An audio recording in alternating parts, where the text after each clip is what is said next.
আজকে যদি সংখ্যাগরিষ্ঠদের বা বৃহত্তর জনগোষ্ঠীর যে ধর্মীয় অনুভূতিতে অন্য কেউ আঘাত দিয়ে এই ধরনের বক্তব্য দিতেন, তাহলে অন্তত তাকে 10 বার ক্ষমা চাইতে হইতো, সম্ভবত প্রধান উপদেষ্টাও ক্ষমা চাইতেন। কিন্তু দুঃখজনক হচ্ছে যে হিন্দুদের ব্যাপারে এই কথা বলে ওনাদেরকে কোনো ধরনের আসলে ক্ষমা চাইতে হয় না, কোনো ধরনের প্রতিরোধের সম্মুখীন হইতে হয় না।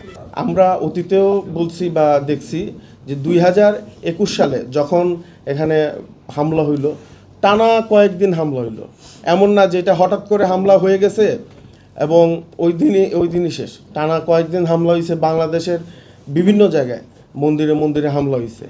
তো এই যে লম্বা সময় ধরে যখন হামলা হইল, আমরা স্পষ্টত তখন প্রতিবাদ জানাইছিলাম, তখন আমরা এটাকে রক্তাক্ত শারদ বদরে উল্লেখ করেছিলাম এবং আমরা প্রতিবাদ জানিয়েছি যে এত দীর্ঘ সময় ধরে এরকম টানা হামলা হইতে পারে না, এটা সরকারের নীরবতা কিংবা সরকারের আশ্রয় প্রশ্রয় ছাড়া এটা ঘটতে পারে না।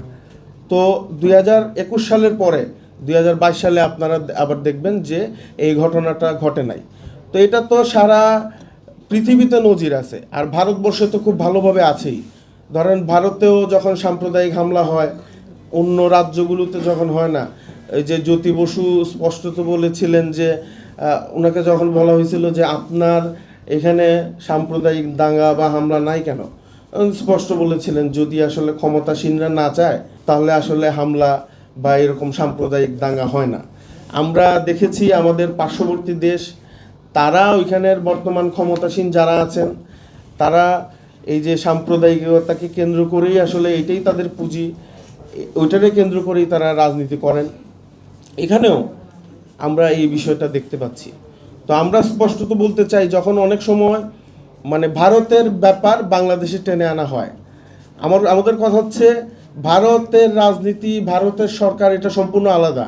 আমার দেশের রাজনীতি, আমার দেশের সরকার, আমার দেশের যা কিছু, আমার দেশের আভ্যন্তরীণ রাজনীতি এটা সম্পূর্ণ আলাদা। ওইখানকার কোনো বিষয় যাতে এখানে টেনে না আনা হয়। যুক্তরাষ্ট্রের 1 নম্বর জিম চেইন গোল্ড জিম এখন আবারও বাংলাদেশে বসুন্ধরা আবাসিক এলাকা ও বসুন্ধরা সিটি শপিং মলে। আমরা মনে করি যে সরকার যদি চায় তাহলে খুব ভালোভাবে এইখানে এই যে সম্প্রীতিটা বজায় রাখতে পারে, এখানে নিরাপত্তা বজায় রাখতে পারে।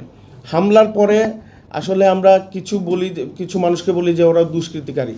এই দুষ্কৃতিকারী কারা? এগুলাকে কি অতীতের সরকারগুলো কখনো চিহ্নিত করেছে? করে নাই। এমনকি আপনারা এই সময় এই গত 1 বছরের মধ্যে এই সরকার কি কোনো দুষ্কৃতিকারীকে ওইভাবে চিহ্নিত করেছে যে সে আসলে, এবং এরা কারা সংগঠিত হয়ে বিভিন্ন স্থানে এই ঘটনাগুলো ঘটায়? দুষ্কৃতিকারী যে সরকারের মধ্যে থাকে না সেটাও তো আমরা নিশ্চিত না, কোনো বাহিনীর মধ্যে থাকে না সেটাও তো আমরা নিশ্চিত না। এইখানে আমরা শুধু একটা জিনিসই জানি যে বিভিন্ন ঘটনা ঘটে, তাদেরকে বলা হয় দুষ্কৃতিকারী, এবং এটা কোনো সময়ই আমরা বিচারের মুখোমুখি হইতে দেখি নাই, শক্ত কোনো ব্যবস্থা গ্রহণ করতে দেখি নাই।